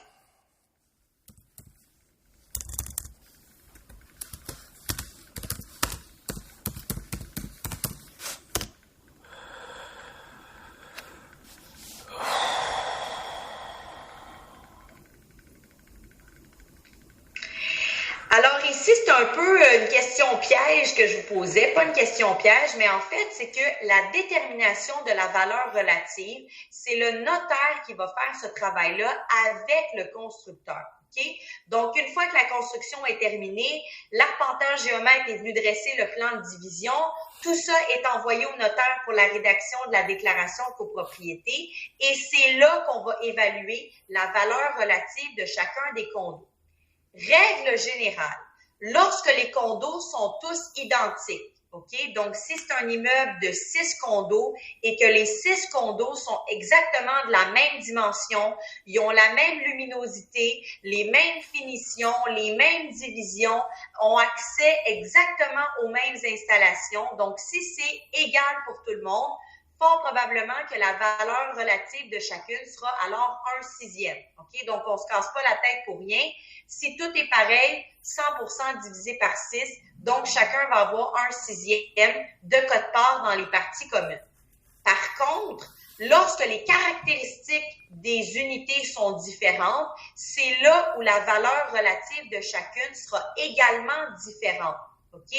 L'idée, c'est que le notaire et le constructeur vont regarder ensemble les caractéristiques de chacune des unités pour déterminer les valeurs relatives. Naturellement, la superficie sera généralement le critère numéro 1. Donc, c'est sûr que si dans une tour à condo, j'ai tous des condos, mettons des studios, et qu'au dernier étage, j'ai un penthouse, ben c'est sûr que le penthouse, s'il fait le quadruple de la superficie des autres condos, règle générale, sa valeur relative sera plus élevée. Et ça fait du sens, parce que si j'occupe une plus grande superficie dans l'immeuble, c'est normal que j'ai une plus grande quote-part aussi dans les parties communes, parce que j'ai un plus grand droit de propriété dans l'immeuble, donc ça fait du sens que mon droit de propriété soit aussi plus grand dans les parties communes. Mais non seulement la superficie va être prise en considération, il y a beaucoup d'autres choses qui peuvent être prises en considération, notamment les finitions. Donc, on va regarder aussi qu'est-ce qui a été utilisé pour les finitions. On va regarder aussi d'autres caractéristiques un peu moins tangibles comme la luminosité, la vue aussi. Qu'est-ce qu'on a comme vue d'un condo versus l'autre? Donc, ça aussi, ça peut impacter la valeur relative qu'on va donner. Et là, ici, la bonne nouvelle, comme je vous le disais, c'est que ce travail-là, c'est le travail du notaire et du constructeur. Donc, vous, la seule chose que vous avez à faire, c'est d'aller dans la déclaration de copropriété et d'aller chercher le tableau de valeur relative, trouver l'unité de condo pour laquelle vous êtes mandaté de vendre, prendre la valeur relative et rentrer ça dans votre contrat de courtage. Donc, vous n'avez même pas à regarder qu'est-ce qui a été pris en considération pour déterminer tout ça. Le travail a déjà été fait, ça a été mis dans la déclaration, ça a été publié au registre foncier. Donc, vous sortez ça, vous regardez le tableau, vous prenez la valeur qui correspond avec l'unité que vous avez en vente et vous rentrez ça dans votre contrat de courtage sous la rubrique « Quote-part dans les parties communes ». Oups, mauvais document. Donc, dans le contrat de courtage, toujours à la section 3, je vais vous l'agrandir ici. Comment je fais pour zoomer? Ici. Je vais juste effacer un peu de mon surlignage. Donc, la quote-part, elle est ici. OK? Donc, tout ce que vous avez à faire, si c'est 1/6 de quote-part, vous rentrez 1/6 à cet endroit-là et vous mettez le numéro de lot des parties communes. C'est tout. Vous n'avez rien de plus à faire ici. Deuxième partie de la déclaration de copropriété, c'est ce qu'on appelle le règlement de l'immeuble. Et là, je vous refais une mise en garde que vous avez sûrement déjà eue dans le passé. Faites attention, la version du règlement que vous avez ici dans la déclaration de copropriété, c'est la version originale du règlement. Parce que ce qu'il faut savoir, c'est qu'à chaque année, les copropriétaires doivent faire une assemblée annuelle et dans cette assemblée-là, les copropriétaires ont la possibilité de changer des règles qui sont prévues dans le règlement. Donc, le règlement que vous avez dans la déclaration publiée au registre foncier, c'est le règlement qui avait été déterminé par le constructeur de l'immeuble au moment de la construction et c'est fort possible que ce règlement-là ait changé dans le temps. Et là, vous répondez à la question que je n'ai pas encore posée. Super. Qu'est-ce qu'on fait pour obtenir la version à jour du règlement? Et voilà, comme ce n'est pas publié, on doit la demander au syndicat des copropriétaires. Donc, il y a un formulaire spécifique que vous pouvez utiliser pour faire cette demande-là. Ça s'appelle la demande de renseignement au syndicat des copropriétaires. Et avec cette demande-là, vous allez demander au syndicat est-ce qu'il y a eu des modifications au règlement? Et si la réponse est oui, je veux une copie du règlement à jour. Et en fait, soit vous posez une excellente question, est-ce que les modifications à la déclaration ne devraient pas être publiées au registre foncier? La réponse, elle est oui, sauf pour le règlement. Donc, le Code civil nous dit que comme le règlement va changer à chaque année, ça, on n'a pas besoin de publier les modifications au registre foncier. C'est la job du syndicat de garder les modifications réglementaires dans leur registre à eux et naturellement de le fournir sur demande aux copropriétaires. Donc, malheureusement, oui et non, parce que vous aurez compris que si vous êtes un copropriétaire, que les règlements changent à chaque année et qu'à chaque fois, il faudrait le republier au registre foncier, il y a des coûts de reliés à ça. Hein? Chaque fois, il faudra aller voir un notaire pour la publication. Donc, ça pourrait faire augmenter les frais de condo inutilement, dans le sens où le syndicat a la responsabilité d'avoir la version à jour des règlements. Le contrepoids de ça, c'est que malheureusement, lorsqu'on veut faire la vente d'une unité de condo, ça signifie aussi qu'on ne peut pas se fier au règlement publié à l'index, qui est dans la déclaration de copropriété, parce que fort probablement que ce règlement-là, il est maintenant vétuste, il est désuet. Donc, il a sûrement déjà changé plusieurs fois dans le temps. Donc, on ne peut pas se fier à l'information qu'il y a là. Est-ce qu'il y a quelqu'un qui pourrait me donner des exemples d'informations qu'on retrouve dans le règlement et qui justifient d'en avoir une version à jour? Donc, qu'est-ce qu'on retrouve là-dedans qui est si important pour un acheteur et qui justifie d'en demander une copie au syndicat? Exactement. Donc, première chose, qu'est-ce qu'on a le droit de faire dans chacune des unités de condo? Est-ce que j'ai le droit d'avoir un animal? Est-ce que j'ai le droit de faire du barbecue sur mon balcon? Exactement. Exactement, quelles sont les règles de vie commune aussi pour les espaces partagés? Donc, s'il y a par exemple une piscine dans cette copropriété-là, ça va être quoi la température de la piscine? Est-ce que j'ai le droit d'amener des amis? C'est quoi les heures d'ouverture de cette piscine-là? Est-ce qu'on engage quelqu'un à l'externe pour en faire l'entretien? Donc, exactement, les fenêtres. Donc, qu'est-ce que j'ai le droit ou pas de faire au niveau de l'habillage de mes fenêtres si on veut garder l'homogénéité de l'immeuble?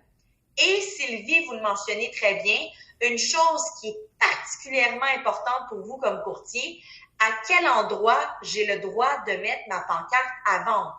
Parce que s'il y a le propriétaire d'un condo commercial qui veut retenir vos services, vous allez fort probablement vouloir faire de la publicité devant cet immeuble-là. Vous allez vouloir mettre votre pancarte à vendre. Et le règlement de l'immeuble, c'est là où vous allez savoir où est-ce que vous pouvez mettre cette pancarte-là. Est-ce que vous pouvez l'attacher sur la rampe du balcon du condo qui est en vente? Si c'est un condo commercial, pouvez-vous mettre ça dans la fenêtre au rez-de-chaussée où est-ce que tout le monde passe? Pouvez-vous planter votre pancarte en face à gauche de l'immeuble ou à droite? Donc, toutes ces règles-là, vous les retrouvez dans le règlement de l'immeuble. Donc, non seulement ce règlement-là, il est important pour un potentiel acheteur, mais il est aussi grandement important pour vous pour savoir comment est-ce que vous pouvez procéder pour votre publicité. Et plus particulièrement en matière commerciale, donc lorsque l'usage commercial est permis dans cette bâtisse-là, il va y avoir aussi dans le règlement toutes les règles à suivre par les entreprises qui exploitent une business. Donc, par exemple, si je reprends l'exemple de la Tour des Canadiens, Tour des Canadiens 1 dans lequel au rez-de-chaussée, c'est du commercial. Si on allait voir dans le règlement de l'immeuble, c'est là qu'on trouverait les règles à suivre par les commerçants. Par exemple, est-ce que j'ai le droit de faire de la publicité avec des néons, par exemple? À quelle heure j'ai le droit d'ouvrir et de fermer mon commerce? C'est quoi le niveau de bruit qui est toléré? Je peux-tu mettre de la musique à la planche dans mon café ou pas?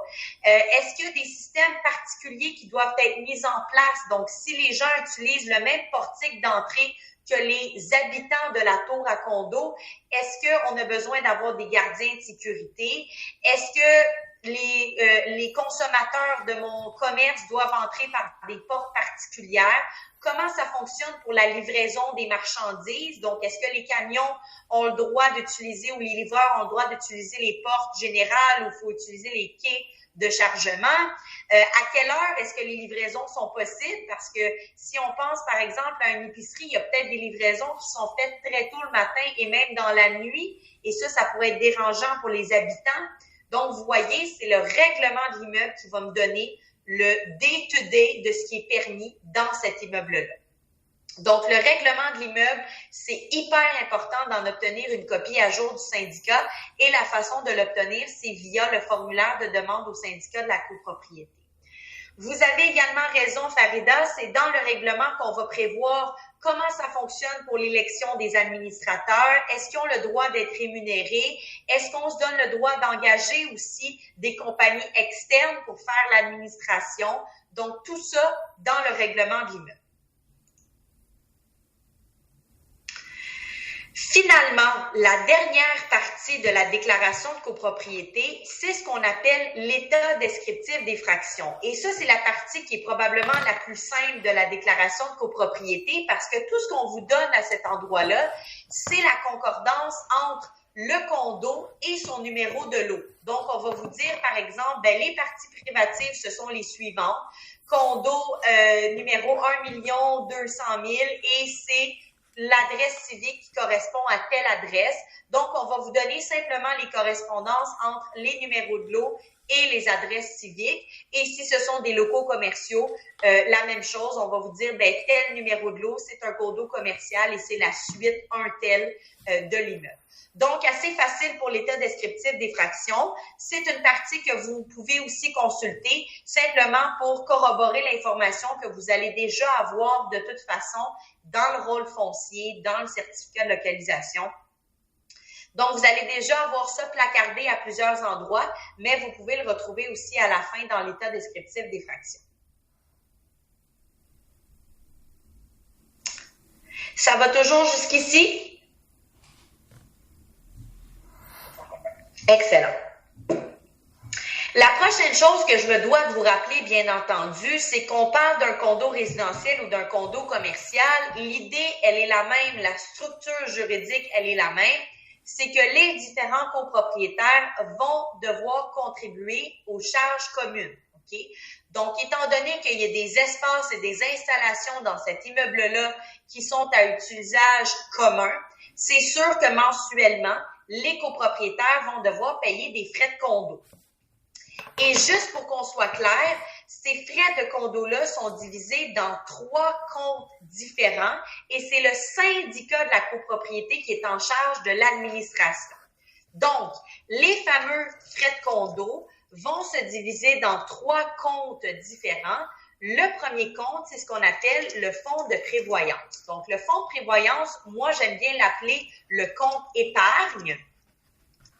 Donc, le fonds de prévoyance, son but, c'est de couvrir les dépenses extraordinaires.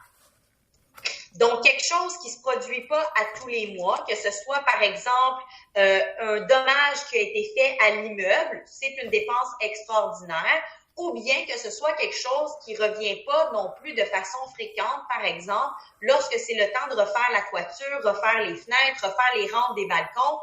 Donc, à partir du moment où c'est pas une dépense récurrente, c'est ce qu'on appelle une dépense extraordinaire et le syndicat de la copropriété va payer pour cette dépense-là en allant piger dans le fonds de prévoyance.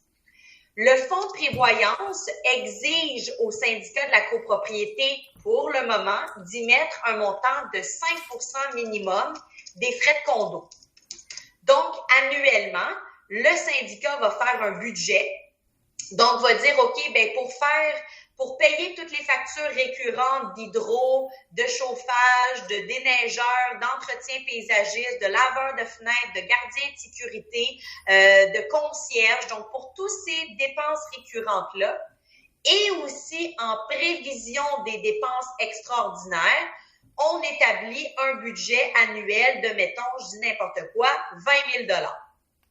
Naturellement, ce montant-là va être divisé parmi tous les copropriétaires en fonction de leur valeur relative. Donc, chaque copropriétaire va assumer une portion de ce montant-là basé sur la valeur relative et va faire le paiement de ce montant-là mensuellement dans les frais de condo.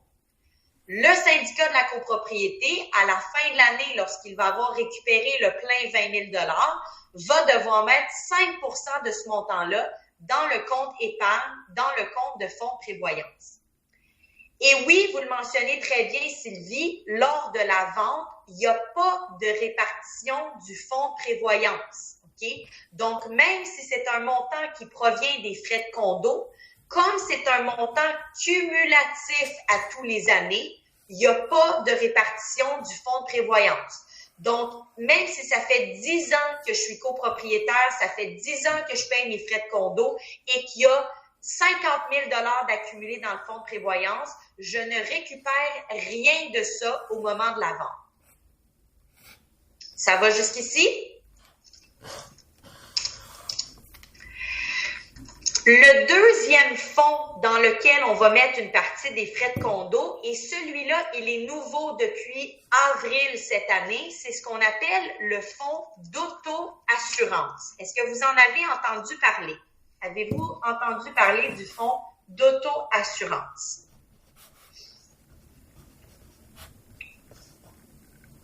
Peut-être pas encore. Le fonds d'auto-assurance, exactement. Le fonds d'auto-assurance, c'est un fonds dans lequel le syndicat doit verser la franchise d'assurance en cas de dommage. Okay? Prenons l'exemple suivant.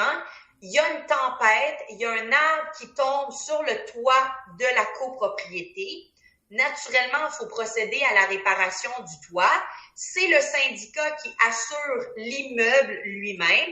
Donc, le syndicat va fort probablement faire une réclamation auprès de l'assureur, va dire « Hey, on a subi un sinistre, il faudrait procéder à la réparation du toit. » Naturellement, comme n'importe quelle assurance, il va y avoir une franchise à payer. Donc, dépendamment du contrat d'assurance, cette franchise-là peut être un minimum de quoi? À peu près 250-500 $, ou ça peut être une franchise dépendamment de la grandeur de l'immeuble et du risque assuré, qui peut être dans les 2000 $ aussi. Donc, l'idée avec ce fonds d'auto-assurance, c'est que annuellement, le syndicat va déposer dans ce compte-là le montant requis pour la franchise d'assurance. Donc, si un jour la copropriété subit un dommage, le syndicat va être capable d'aller piger dans ce compte-là pour payer la franchise et s'assurer de la réparation du dommage. Parce que malheureusement, ce qui a été constaté depuis un bout de temps, c'est que lorsqu'il y avait des sinistres qui se produisaient avec les immeubles, le syndicat n'avait pas nécessairement les fonds nécessaires pour payer la franchise d'assurance du syndicat, ou même lorsque les copropriétaires eux-mêmes subissaient un dommage causé par un autre copropriétaire, si ce copropriétaire-là responsable n'avait pas assez d'argent pour payer sa franchise d'assurance, ben là, ça créait un conflit entre les copropriétaires. Hein? Je vous donne un exemple. Mettons que moi, j'aime bien ça, prendre des bains le soir et que je laisse mon bain couler, que je m'endors et naturellement, le bain des bas, ça s'en va chez le voisin d'en bas. Donc, on comprend que ça, c'est pas l'assurance de la copropriété qui va régler le problème parce que c'est un dommage qui a été causé par le copropriétaire lui-même. C'est pas un arbre qui est tombé sur la bâtisse, c'est moi qui ai laissé couler mon bain. Donc, dans ce cas-là, les deux copropriétaires vont aller voir leur assureur. Et là, si malheureusement, je suis dans une position financière qui ne me permet pas de payer ma franchise, vous aurez compris que ça va mettre en péril la réparation de ce dommage-là. Si je suis pas capable de le payer, moi, le 1000 $ de franchise pour que la compagnie vienne réparer le dégât d'eau, ben là, ce dégât d'eau-là va rester là. Puis ça va créer de la moisissure. Puis là, vous aurez compris que ça fait boule de neige.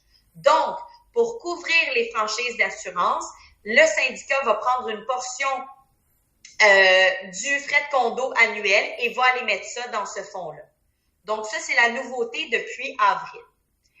Ce qui veut dire que la balance, alors tout ce qui n'aura pas été mis dans le compte numéro 1 ou dans le compte numéro 2, ça s'en va dans le compte numéro 3 que moi j'aime bien appeler le compte chèque. Donc ici, c'est en fait la balance, donc tout le reste. Et ça, ce compte-là, ça va servir à payer les dépenses récurrentes. Donc, par exemple, ben, ça prend du chauffage ou de la climatisation dans les parties communes. Ben, le syndicat va aller piger dans ce compte chèque-là pour payer les factures bimensuelles ou mensuelles pour l'entretien et les services de l'immeuble. Ce que je dois également vous mentionner, c'est que à ce jour, donc en ce 6 décembre 2022, on travaille pour le moment avec cette information-là. Par contre, sachez qu'il y a d'autres modifications qui s'en viennent en lien avec la copropriété. C'est des modifications qui ont déjà été adoptées, donc on le sait qu'elles ont été adoptées, mais on attend un règlement d'application. Donc, on attend que le gouvernement vienne nous baliser les nouvelles règles qui ont déjà été adoptées. Donc, ici, je voulais juste vous souligner, puis je ne sais pas si c'est dans votre manuel ou pas. Je vais regarder vite. Non, je pense qu'on n'en parle pas dans le manuel parce que c'est pas encore en vigueur et on voulait pas vous mélanger. Mais sachez qu'il y a deux choses principalement qui s'en viennent. C'est premièrement ce qu'on appelle le carnet d'entretien. Et il y a aussi l'étude du fonds de prévoyance qui s'en vient, OK? Donc, grosso modo, ces deux éléments-là, ce que le gouvernement essaie de faire, c'est de rendre, en fait, l'administration de la copropriété de la façon la plus transparente possible pour, justement, protéger les copropriétaires. Et la façon de faire ça, ils ont trouvé, en fait, deux façons. Premièrement, en exigeant que le syndicat de la copropriété maintienne un carnet d'entretien. Donc, on veut que le syndicat fasse affaire avec un expert. On ne sait pas encore ça va être quoi le type d'expert. C'est ça qu'on attend dans le règlement parce qu'on va vouloir que cet expert-là nous donne la liste de tout ce qui est à faire à court terme, à moyen terme et à long terme. Donc, on veut savoir c'est quoi l'état actuel du building et qu'est-ce qui s'en vient en termes d'entretien. Et là, naturellement, comme je le disais, on ne sait pas encore c'est quoi le type d'expert qui va être autorisé à faire ça et on ne connaît pas encore non plus l'étendue de ce carnet-là. Est-ce qu'on veut que ça soit fait à chaque 5 ans? Est-ce qu'on veut que ça soit fait à chaque 10 ans? Donc, dans le carnet, on prévoit pour les 10 prochaines années ce qu'on veut. Donc, ça, c'est l'information qu'on ne connaît pas encore et qu'on attend pour mettre en vigueur cette information-là. La deuxième chose qui va être mise en vigueur, on estime quand même prochainement, c'est une étude du fonds de prévoyance. Et ça, on sait déjà qu'il va falloir que ça soit fait aux 5 ans.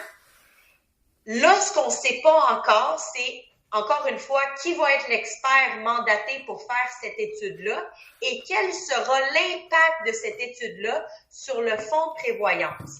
Donc, est-ce que ça va faire en sorte que le syndicat va devoir mettre plus que le 5% minimum? Donc, dépendamment de l'étude du fonds de prévoyance, si l'expert nous dit, ben, selon le carnet d'entretien, dans les 20 prochaines années, vous allez devoir refaire telle affaire et selon le coût de ces réparations-là, vous en aurez jamais assez dans le fonds de prévoyance, donc il faut augmenter le minimum. Est-ce que c'est le type de choses auquel on s'attend? Moi, je pense que oui. Moi, je pense que ça va être ça l'utilité du fonds de prévoyance, c'est que non seulement on va vouloir voir qu'est-ce qui s'en vient, mais on va vouloir aussi que cette étude-là ait un impact sur le montant qu'on met dans le fonds de prévoyance. Parce que d'ailleurs, une des grandes problématiques aujourd'hui avec les fonds de prévoyance, c'est qu'il n'y a pas assez d'argent dedans. Parce que bien souvent, pour les nouvelles constructions, pour attirer les acheteurs, on va dire petit frais de condo pour les 5 premières années, c'est garanti que vous allez payer juste 70$ par mois.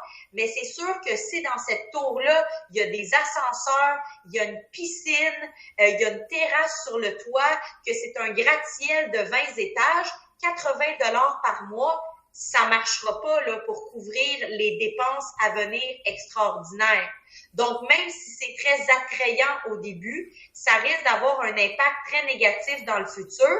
Et si vous ne le saviez pas déjà, lorsqu'il manque d'argent dans le fonds de prévoyance, le syndicat a le droit de faire une cotisation spéciale et d'exiger des copropriétaires au moment de la réparation de payer ce qui manque. Donc, si on est dû pour refaire la toiture, ça coûte 40 000 $ et qu'il y en a juste 20 dans le fonds de prévoyance, ben le 20 000 qui manque, c'est les copropriétaires au moment des travaux qui vont devoir se le splitter en fonction de leur valeur relative. Donc, ça, naturellement, que c'est pas le fun. Donc, d'où aussi le but de l'étude du fonds de prévoyance. Donc, gardez ces deux éléments-là en tête. On ne sait pas encore quand est-ce que ça va être mis en vigueur. On espère que ça va être mis en vigueur plus tôt que tard parce que c'est des beaux mécanismes, je crois, pour aider la gestion de la copropriété.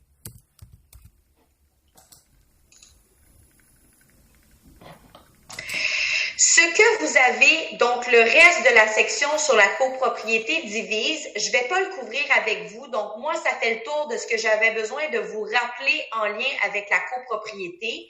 Si c'est quelque chose, comme je le disais, qui est nouveau pour vous, n'hésitez pas à aller consulter le manuel. Vous avez toutes sortes d'informations super le fun, notamment dans les prochaines pages.